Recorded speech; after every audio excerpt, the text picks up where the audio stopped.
Salve, salve, meus amores! Tudo bem com vocês? Espero que vocês estejam bem. Hoje eu não estou com o auxílio do nosso querido camarada Tomás, mas eu espero que vocês gostem do vídeo, gostem da conversa que a gente vai fazer aqui. Deixem os comentários de vocês, deixem os likes, porque afinal de contas é sempre muito importante, né? Vocês já estão cansados de saber.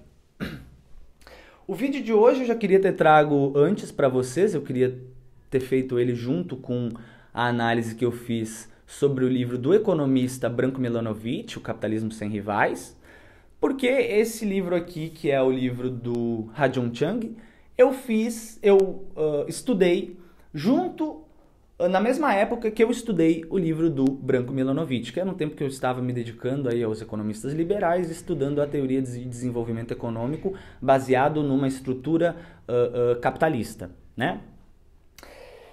Pois bem, eu queria ter trago antes, não consegui e, portanto, estou agora aqui gravando ele para vocês, tá bem?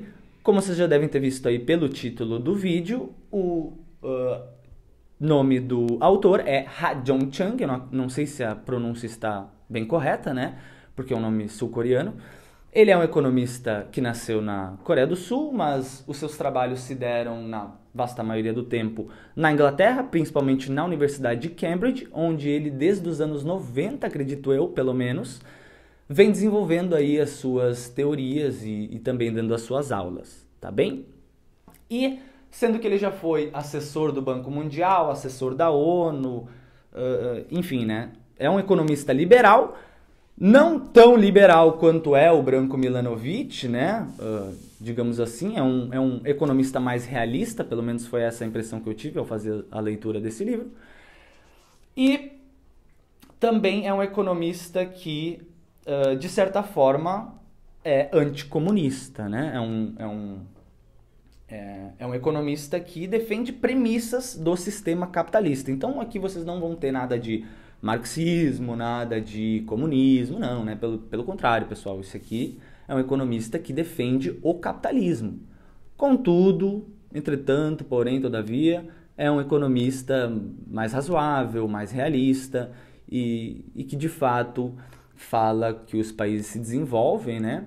Através das medidas como se deram na prática histórica mesmo, né? Não foge do contexto histórico, como muitos economistas neoliberais gostam de fazer, tá bem? Mas enfim, já estou enchendo vocês de papo fiado.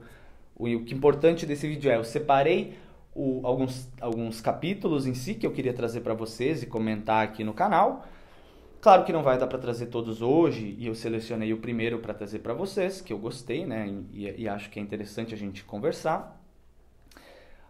Mas também é importante salientar que não vou conseguir abarcar tudo e não vou conseguir ter também uma análise profunda sobre os estudos do economista Ha-Joon Chang, tendo em vista que eu não sou especialista em Ha-Joon Chang, não conheço, na verdade, muitos de seus estudos, na verdade só li o livro Maus Samaritanos, o mito do livre comércio e a história secreta do capitalismo, como também li aquele livro que ele publica em 2002, Chutando a Escada, e que eu acredito que esse livro seja um aprofundamento de muitas das ideias que ele já tinha aberto lá em 2002 no livro Chutando a Escada, que é o que deixou ele bem famoso, né, digamos assim.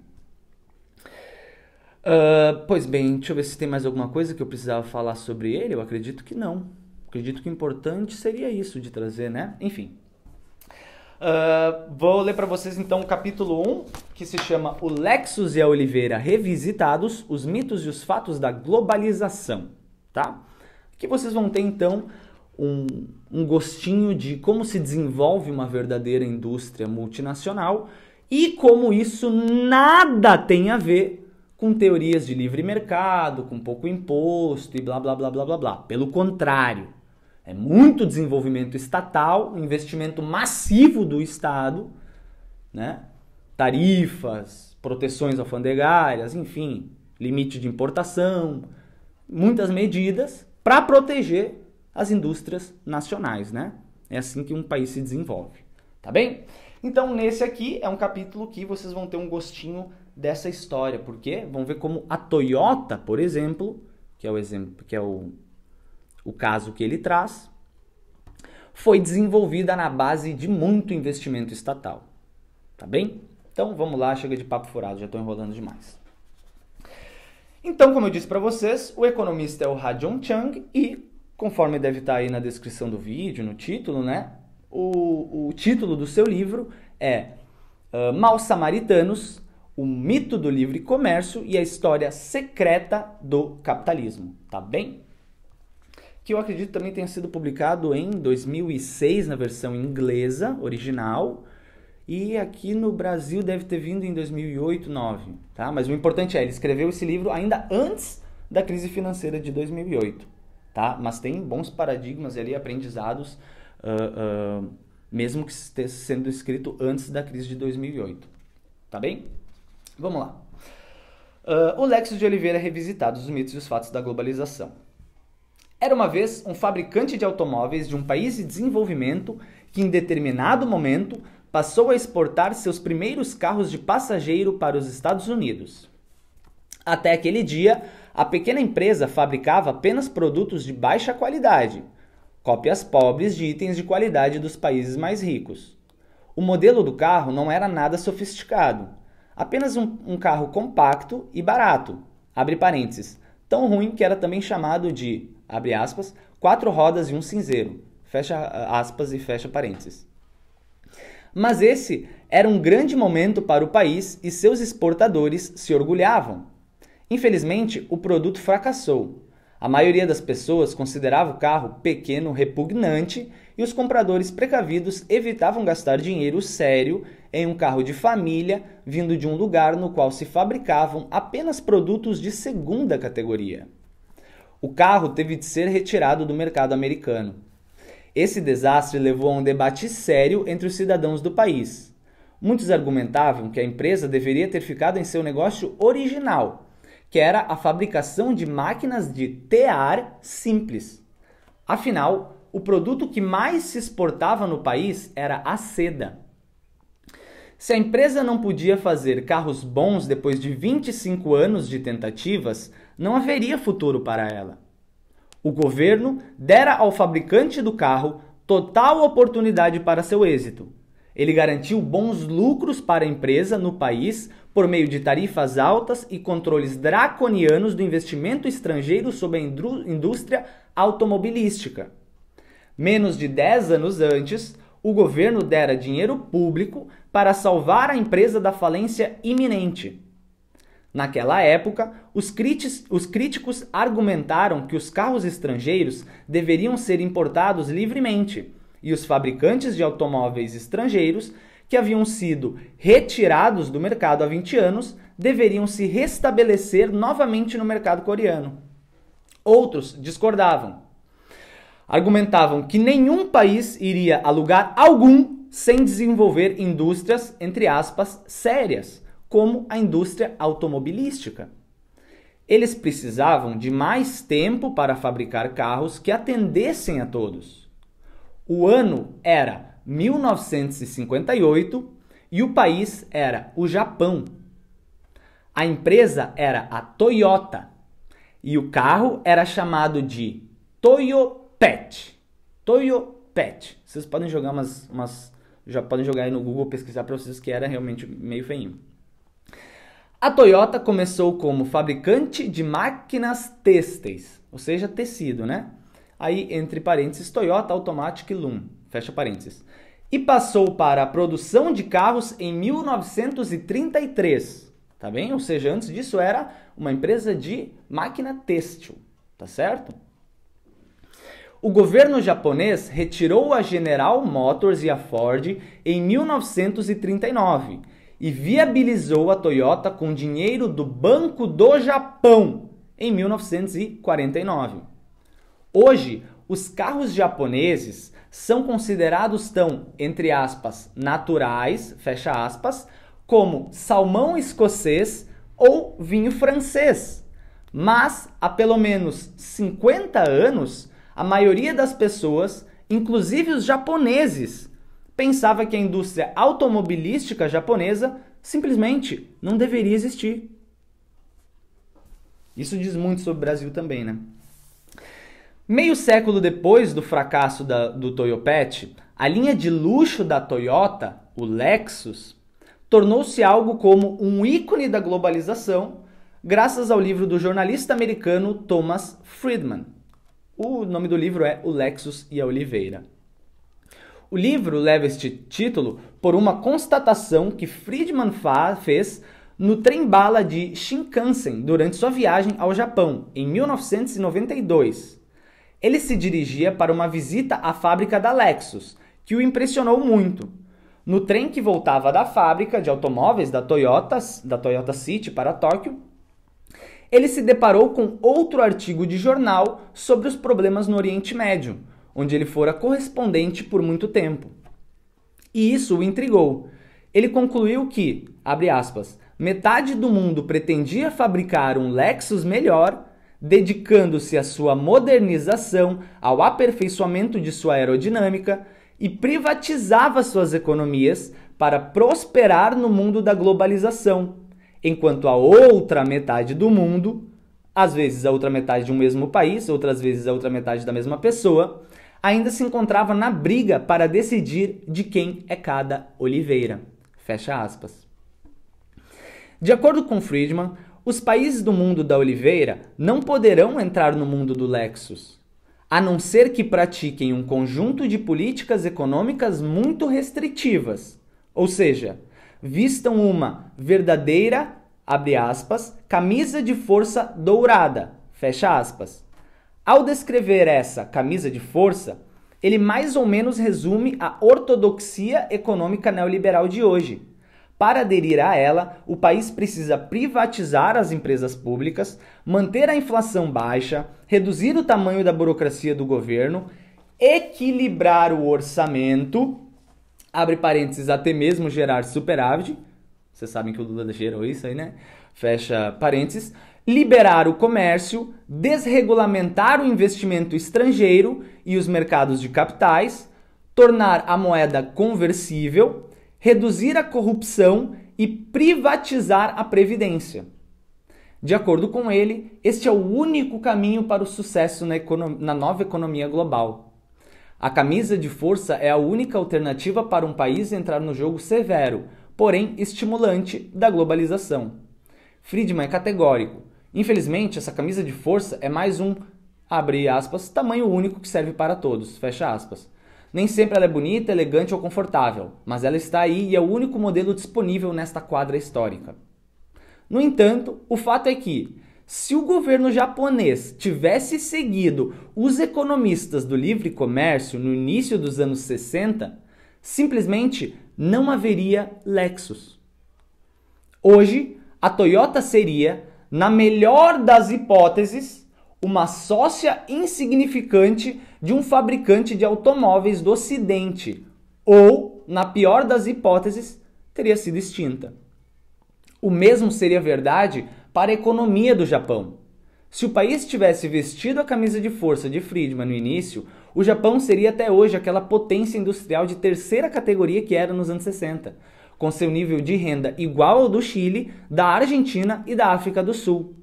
Na época, o primeiro-ministro japonês foi considerado de maneira insultuosa um mero, entre aspas, vendedor de transitores de rádio, fecha aspas, pelo presidente francês Charles de Gaulle. Em outras palavras, se eles tivessem ouvido o alerta de Friedman, hoje os japoneses não estariam exportando Lexus, mas ainda estariam brigando por quem é o dono de cada amoreira. Aí, abre parênteses, ele explica o que é a amoreira, que abriga os casulos da seda enquanto eles se desenvolvem. Fala isso porque o Japão vendia e exportava muita seda, né, na época. Mas isso serve para a gente ver como, por exemplo, o Japão, podemos nomear a Coreia do Sul, Alemanha, Inglaterra, Estados Unidos, qualquer país hoje que é do mundo, chamado primeiro mundo, chamado mundo desenvolvido, todos esses países, para se desenvolverem, para chegarem a esse patamar, não utilizaram de políticas neoliberais, não utilizaram de políticas chamadas de livre mercado, né? Pelo contrário, usaram de muita intervenção estatal, tá? E aí, para os outros, fazem o papel, como vem o título do livro, o papel de mau samaritano, né? Vende gato por lebre. Não é mesmo? E aí, o economista Ha-Joon Chang, ele traz nesse livro Maus Samaritanos